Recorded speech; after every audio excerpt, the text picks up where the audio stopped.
Conceive, believe, achieve. This is former UFC middleweight champion of the world, Michael Bisping. Paddy the Baddy here. You're listening to Combat Sports UK. And you're watching Combat Sports UK. Lewis Glover for Combat Sports UK, and today I'm joined by UFC flyweight, the pride of St. Louis, Charles Energy Johnson. How you doing, man? Thanks so much for joining me. What's up, baby? How you doing, Lewis? Doing great. Ripping and running. Had a USADA visit, so kind of fucked up the day, but you know, we here, we moving. Excellent. That's what we like. That's what we like to hear. Listen, man, before we get into fighting, let's talk about some of the important stuff. You've just had a baby girl recently. Congratulations. Yeah. How's all that going for you? It's going great, man. Fatherhood is amazing. She's a beautiful, energetic, happy kid, and that's all you can ask for. No health issues. So I'm just thankful and blessed right now. Absolutely, man. Yeah, she is a beautiful little girl. Seeing the updates that you post on social media, and I've also seen that you've made the long trip over to Europe with her already. Yeah. I mean, me and my wife with our daughter, she's 4 months old. We've gone from Hungary to the UK, so that's like 3 hours. How the hell did you cope with that long haul flight? So we were in Norway. She was born in Norway, and her She was family. born there. Yeah, and so my fiance, now my wife, we got married yesterday. Extra congratulations, man. That's amazing. Officially, yeah. We just went to the courthouse, handle some business so she can be able to stay in America. But we were in Norway. Our daughter was born in Norway. My lady is she was raised in Malmo, Sweden. So that's where her family is. And you know, in the Nordic area, it's all the same. And so we went to Sweden. We were there for about a month and a half. We were in Norway for 3 months, about a month and a half in Sweden, and then the long haul. Our first long haul was from Copenhagen to America. So it's been it's been her. She does well on flights. She just sleeps. Okay. Like, it's been no issues on flights. She sleeps, she wakes up, she wants to be a little bit entertained, but she hasn't been any issue at all on the flights. That's great. Yeah, I mean, we've pretty much had the same experience, but you see people as you're walking onto the plane with a baby and you feel everyone looking at you like, oh, I hope that's a well-behaved baby. All right, man, let's get into some fight and talk now. You're taking on Rafael Estevam, making his UFC debut, coming out of Dana White Contender Series. What do you expect from the fight? Do you know much about him? Yeah, 1 second. I'm sorry. You're good. I'm sorry. I'm trying to make sure this. Okay. We can get back here. All right. You were cutting out a little bit. I had to fix the voice. Yeah, my opponent, Rafael Estevam. Honestly, it's the only film you have is from like a year ago, Contender Series, and after that, he fights like once every year. I don't know whether it's the inability to get opponents or his inactivity has to do with just his lifestyle. Or maybe he just focuses on jiu-jitsu. I'm not sure. He's got some ground and pound finishes. He's got some title. He's fought for a title, won a belt under Blue Jiu-Jitsu promotion. So I don't really know much, to be honest. All I can focus is on me. You never know what you're going to get in front of you when someone hasn't fought in a year. And so I'm just focused, very detailed on going out there and performing. I just want to perform, put on a great performance so the UFC signs me back. They're cutting people after 2 losses right now. You know, I'm on believe it or not, I'm a 2-fight losing streak. I felt like I won the O'Day fight, Right. and I obviously lost the decision to Durden. But all my fights have been, fairly close. And so I need to just have a good performance like I did against Jimmy Flick at the start of the year. Solidify myself once again for them in their eyes, and show them that I can entertain, which everybody knows I can. I don't have boring fights. Even when people trying to hold me the whole time, people still interested. So for me, the opponent right now, I see a Jiu-Jitsu Nova União guy who trains with the guy who Nibard Makayev. So I know, he'll be well versed there. So for me, it's just copy paste Brazilian Jiu-Jitsu, Shuto box probably, Right. type of guy. All right, fair enough. And you've, in contrast to your opponent, you've been extremely active. I think this is your 6th fight with the organization since joining in July 2022. I don't have the numbers on hand, but that certainly feels like a record. Is it just because is that just your mentality? You're just, wanting to take fights, to stay active. What can you attribute that to? Because certainly a lot of people find it difficult to reach the same level of activity that you have. Yeah, I wanted to be the most active flyweight, one of the most active fighters in the promotion. Um, I had to sit down because I had my daughter and I was out of the country. So had that not happened, I probably would have had 7, maybe 8 fights. This might be my 7th or 8th fight.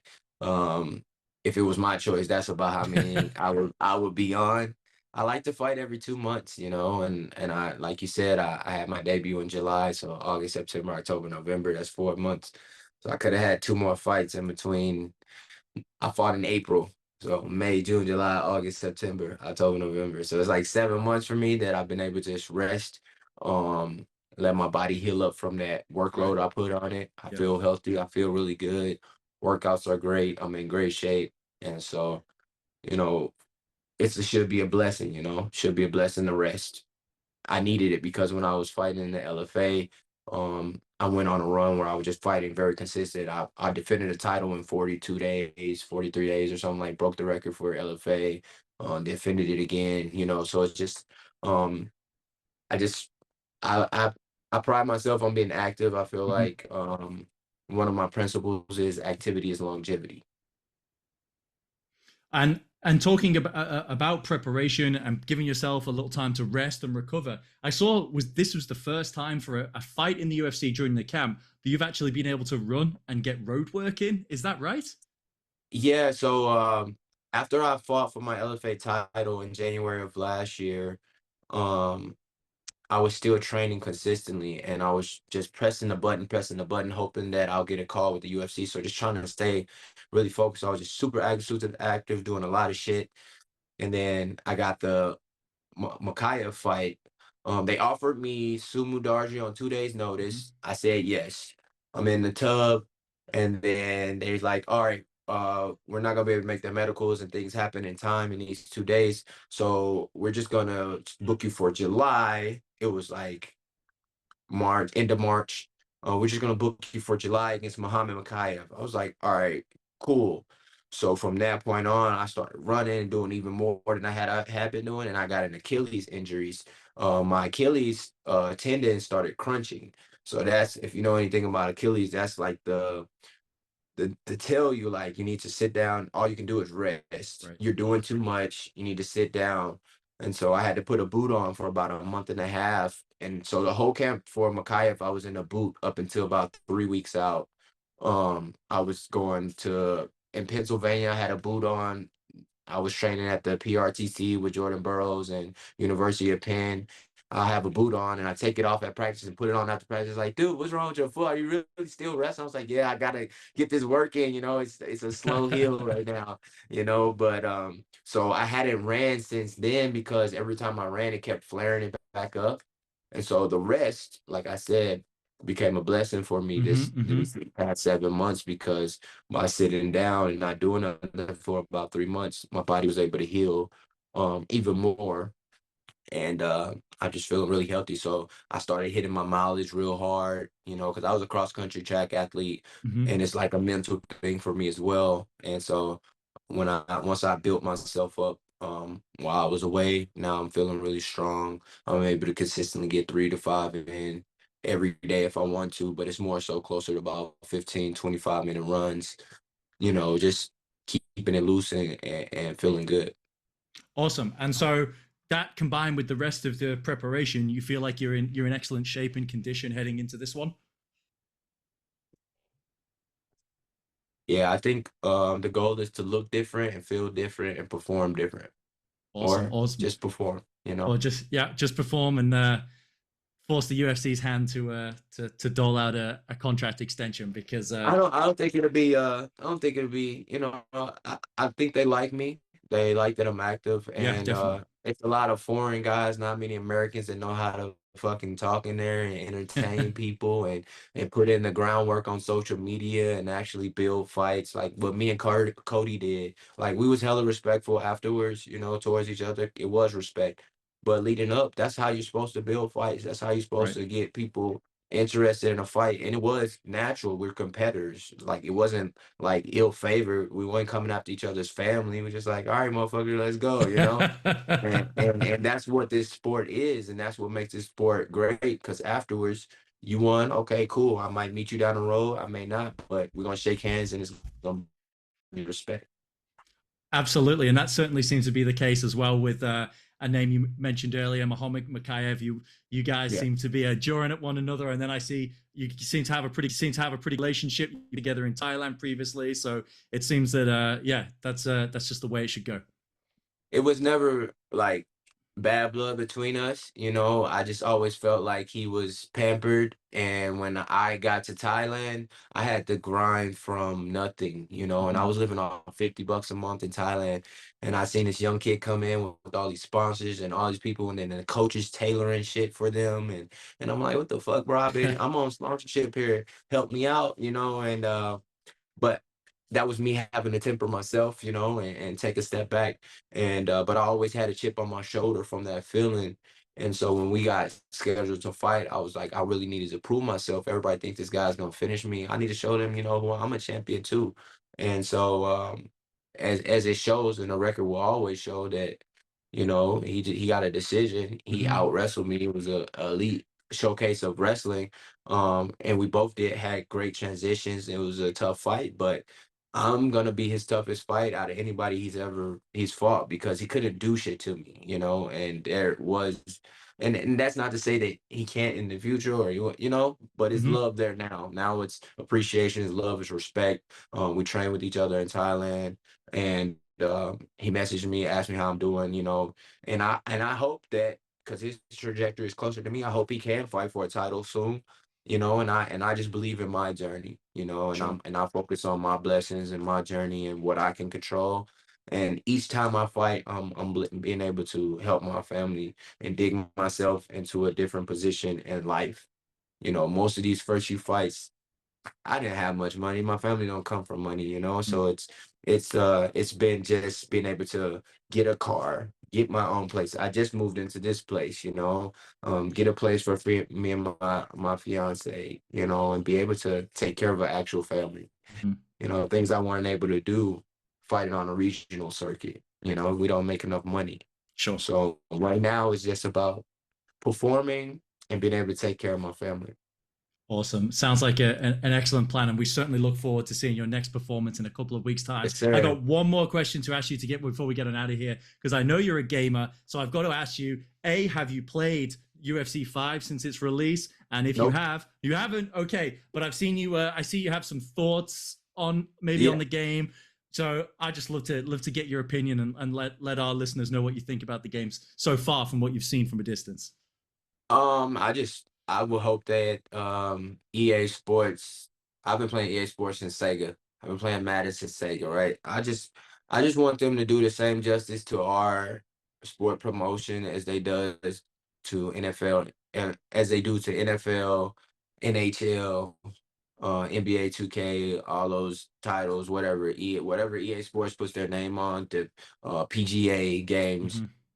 I know our game takes a little bit more, but when I had my first fight in July of last year against Muhammad Makayev, they took all of the photo rendering, front, back, legs, tattoos, everything. So if they did that for a debut fighter like myself, I know they've done it for other fighters. So for me, it's just about reaching out and getting these things from the UFC and implementing into a game. And I played WWE, right? The WWE titles, Mhm. and I'm like, they have so much community creation on there that the game really can run itself once you create it, because there are adamant fans who are going to create things, and they're going to want to be genuine, right? So it's enough move sets in the game where we can create a template for a fighter. Mhm. And as long as you have a creation hub within the game for the community to create and download and share, that's what the game's missing, in my opinion. Everything else is cool, but I don't want to fucking play Mike Tyson and Muhammad Ali, you know? I want to play Mirko Krokop or these old school fighters Hell that yeah. I don't know much about, and play around with that type of shit. Like, that's what our sport is. That's what the game's missing. put Henzo Gracie or I mean Hickson Gracie in there or somebody like that, right? Put a Gracie in there and a Gi. That shit'll be dope, you know. And old fight pride rules. So that's just yeah, my bad. So No worries. yeah, that's all I want from the game, man. I'm a Tekken player. I played the original Tekken, PlayStation, like Madden. I'm a sports junkie, and I like video games, and I like the creative side of it. And our sport is so creative. Every fighter has their own different, you know, every fighter is different. That's what Right. makes the UFC and fighting cool. That's what makes boxing cool.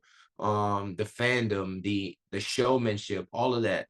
So once they implement that into the game a little bit more and get a wider set of fighter base, then I'll probably want to play. And I'm not talking about myself. I'm talking about top 15 fighters and legends. You know. So that's my thoughts on UFC. You know, outside of that, bro, you know, I don't have no quarrels. The game looks nice. It looks cool. I'm sure everything else is cool with it. You know, but it just feels lazy to me to not have um you know, more in the Sure. game and bring this. It's been like a couple years, maybe more, since UFC 4 came out. You had all this time and you put out the same roster and product. You know, for me, that's bullshit. So, Yeah, my no, opinion. makes sense. Thank you very much for sharing your opinion. And Charles, thank you very much for your time. You've been very generous. We wish you the very best of luck coming up in a few weeks' time with your fight against Rafael November Esteban. 18th. November 18th at the UFC Apex. We wish you the very best of luck, Charles, and I look forward to speaking to you again soon. There we go. November 18th. There we go, baby. There we go. He's back. I'm sorry. Yeah, No there worries, we man. go. November 18th. Awesome. Yeah. So yeah. Yeah, I know you got a time crunch. You got to get to the airport, right? That's it. All right. I appreciate your time today, man. Likewise, man. Really good to chat to you.